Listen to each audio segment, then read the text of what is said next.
It's April 16th, 2018, and it's time to review 5 of the most outrageous, infuriating, or just plain baffling things that have happened lately. It's your Facepalm 5. Let's count them down. Number 1, Ryan retirement clears path for white supremacist in Republican primary. Speaker of the House and proud enemy of everything kind and merciful and good in this world, Paul Ryan, announced last week that he will not seek re-election and will leave Congress at the conclusion of his current term. So, good news, right? Except, well, get a load of the current Republican frontrunner to replace him. That would be Paul Nehlen, who also challenged Ryan in the 2016 Republican primary. With Ryan choosing not to run again, Nehlen is well positioned to win the Republican nomination for Ryan's seat. Oh, and Nehlen is basically a Nazi. I need to get that in, that's important. He's a self-described race realist. He's appeared on anti-Semitic podcasts. He frequently shared racist content on Twitter, before he was permanently banned in February, that is. And he published a list of his Jewish enemies in the media. He's so openly, undeniably racist that even former supporters like Steve Bannon have abandoned him, and the Wisconsin Republican Party has disavowed him. And like Illinois congressional candidate and fellow white supremacist Arthur Jones, it's unlikely that Nehlen will actually be elected to Congress. There's still time for other Republicans to enter the race before the August 14th primary, and given how high profile the seat is thanks to Paul Ryan, it's likely that will happen. But what does it say about the state of the Republican Party that for the second time this year, an avowed white supremacist has a realistic shot of being elected to Congress on its ticket? Party leadership can protest all they want, but the fact remains that Nazis have found a home in their ranks, and that is not by accident. The party owns that, just like it owns a big piece of this next one, too. Number 2, NRA supporters escalate violent rhetoric against gun control advocates. Yet again, I feel compelled to point out how unusually effective campaigns for increased gun control since the Parkland school shooting have been. Now, I don't want to oversell it. There are still no serious proposals for reforming federal gun regulation in the pipeline, and that's important. But the National Rifle Association and its supporters are as unnerved as I have ever seen them. The most recent example of this, NRA board members and their supporters are publicly fantasizing about assaulting or killing people who support gun control. Let's start with NRA board member and guy who was a rock star like 40 years ago, unless you count Damn Yankees, which I don't because they only had 2 top 40 singles and nobody even remembers what the other one was, Ted Nugent. Week before last, Nugent appeared on the Alex Jones show and compared liberals, Democrats, rhino Republicans, Hollywood, the media, academia, and half the government to rabid coyotes and said, quote, "Keep your gun handy, and every time you see one, shoot one." Nugent has openly mused about murdering people he doesn't like so often that no one takes him seriously, and he doesn't even pay any kind of social consequence for it. It's just a part of his colorful charm, I guess? But we can't all be Ted Nugent, as Jamie Allman found out last week. Allman was the host of shows on local TV and radio in St. Louis. Last month, he tweeted that he was getting ready to, quote, ram a hot poker up David Hogg's ass tomorrow. David Hogg being one of the Parkland students who survived the shooting and has since become an outspoken advocate for gun control. Allman's radio show was taken off the air after sponsors began pulling out, and last week he resigned from his TV station. Now the only question is which right-wing extremist media outlet will hire Allman first? InfoWars? NRA TV? Newsmax? Place your bets. Number 3, Missouri governor accused of sexual assault. The governor of the state of Missouri is currently being investigated for sexually assaulting a woman in 2015. The assaults allegedly took place before Eric Greitens was governor of the state, and the incidents are detailed in a 25-page report just released by a special committee of the Missouri House of Representatives. According to the alleged victim, who worked at a hair salon where Greitens was a regular customer, Greitens invited her to his home while his wife was away, led her into the basement, bound her hands to pull-up rings, tore off her clothes, took a picture of her without her consent, and threatened to make the photos public if she ever told anyone about what was happening.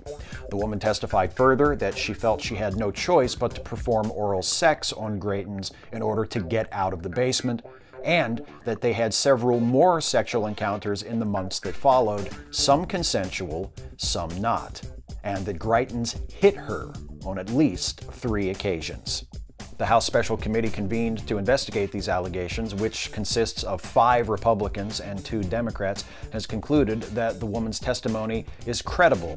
For his part, Governor Greitens has refused repeated calls from both parties to resign and claims that the committee's findings are part of a witch hunt. Now, don't that sound familiar? Number 4, Trump judicial nominee won't say if she supports Brown versus Board of Education. So you know Brown versus Board of Education? The Supreme Court decision that ruled that racial discrimination was unconstitutional? And you know how it was decided like over 60 years ago? Seems like it would be pretty uncontroversial by now, right? Then why was Wendy Vitter, who Donald Trump has nominated to the Eastern District Court of Louisiana, so reluctant to directly answer a question about that decision during her confirmation hearing last week?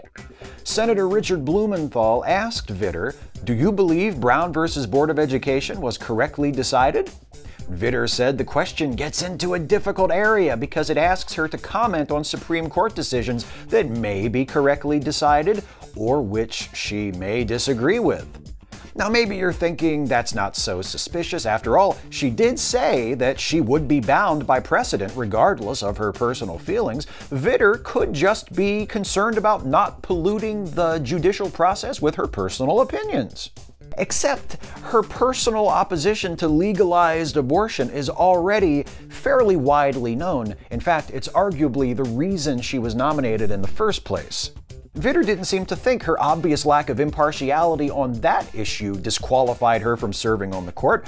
So why such reluctance to say, yes, I think Brown versus Board of Ed was correctly decided?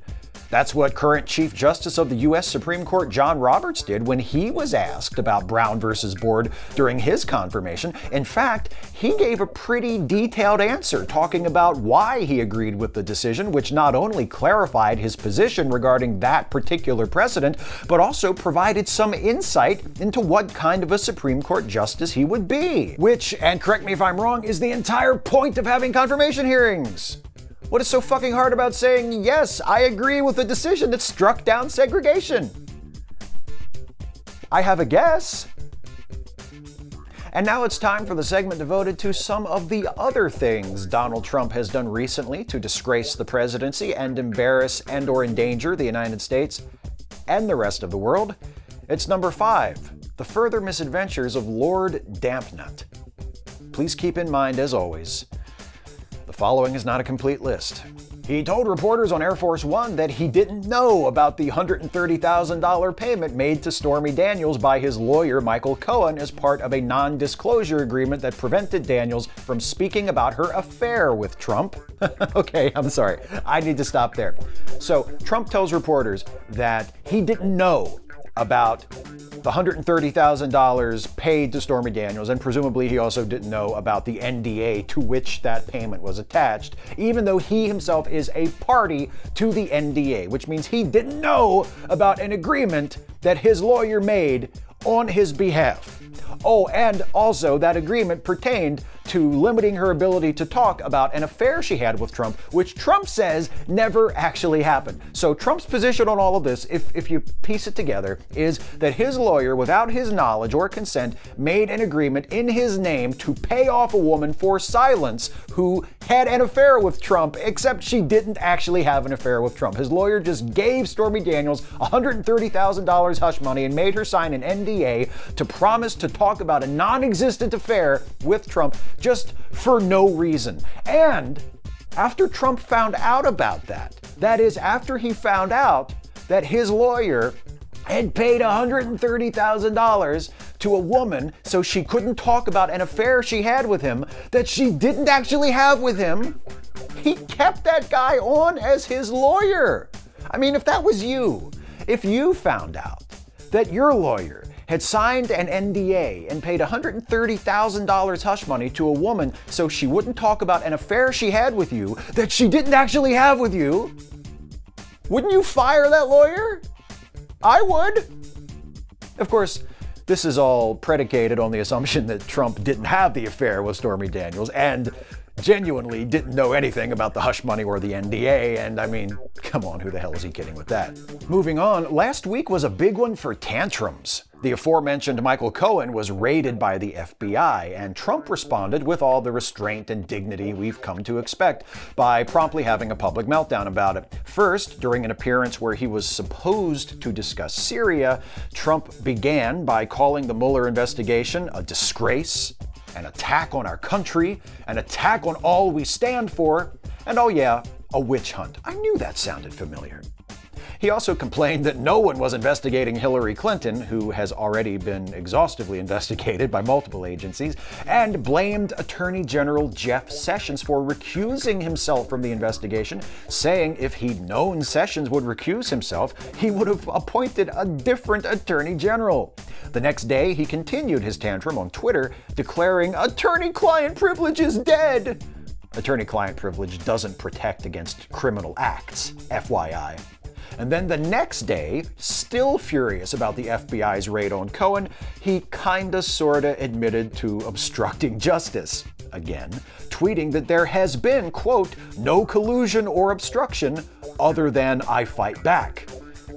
Obstruction of justice is still illegal even if you do it to fight back. Again, just FYI. What else? Oh, it was reported that he asked officials in his administration to start looking at ways for the U.S. to rejoin the Trans-Pacific Partnership, the trade agreement he pulled out of last year, which is the kind of clear, steady leadership we really need. Oh, and one more thing. Friday night, Trump announced that he had ordered airstrikes against Syria. I'm sure it had nothing at all to do with all of the Michael Cohen-related stuff that had just broken in the press over the previous few days. I'm sure it's just a total coincidence, the timing of it. That's 5. Speak out, act out, resist, look after each other. Hey folks, thanks for watching. Hope you got some use out of this one. If you did, please like, share, subscribe, and also please consider helping me to make more videos like this one by supporting this channel through Patreon. You can go to patreon.com/Steve Shives to become a patron of this channel for as little as $1 a month. But if you can afford it and you think I'm worth it, you can go a little bit above and beyond that level and pledge at, say, $5 a month or more. And if you pledge at $5 a month or more, you can take advantage of some extra perks in the Patreon campaign, including earning a shout out for yourself at the end of the Facepalm 5, just like these two wonderful human beings who have become $5 plus patrons of mine since the last Facepalm 5, and they would be Larry Yellingman, thank you Larry very much, and Jared Taylor. Thank you Jared. Thank you all for your patronage at whatever level you are pledging. Thank you all for your support, whether it's in the form of being a patron or just watching and liking and sharing the videos. I appreciate all the support in whatever form it takes, and I will see you all next time.